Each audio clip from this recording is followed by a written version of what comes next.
Okay, here we have Scofield's Reference Bible, and this came out in 1909, I believe, and it's been revised since then. And this version is from 1945, and I know that the new edition, which came out I think in the late 60s, early 70s, has problems in it. Some of the footnotes are not original.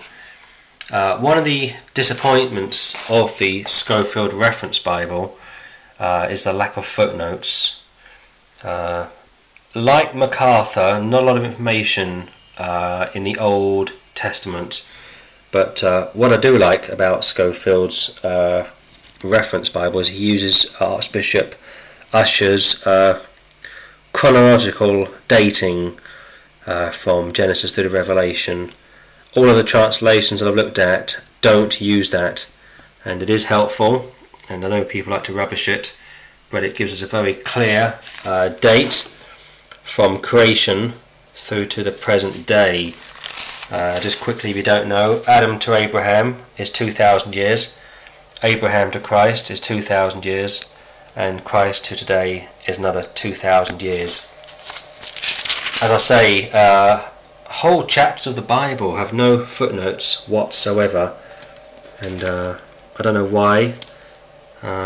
In some ways it's not actually a reference Bible as such, but a very, very brief commentary, whereas MacArthur gives you 20,000 footnotes, and Phineas Dake gave you 30,000 footnotes. But here, again, page after page, there's not much to look at. Very disappointing, and had you been one of the early people to buy this when it first came out, you would have been disappointed simply due to the price that you would have paid to receive this Reference Bible.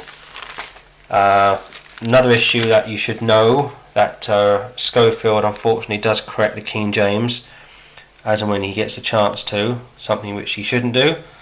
The King James is based on the Textus Receptus, which is the best and only manuscript to work from, whereas all the other Bibles, including the New King James, are based on the Vaticanus and Sinaiticus. So keep that in mind, but nonetheless it is worth having if you are a Bible student. You can never know enough, but like MacArthur, you need to check everything he says in light of Scripture, and don't take his opinion on something simply because he was a Bible scholar. Nobody is infallible, nobody is perfect, and everything must be checked in light of Scripture. And I will close now with Luke chapter 2, his footnote at the bottom referring to a future kingdom which will have no end.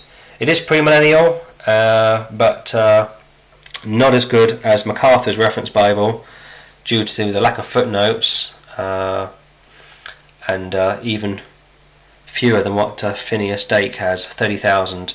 But Ruttman's Reference Bible is to come soon, and he says he will correct all of the Reference Bibles that have gone beforehand.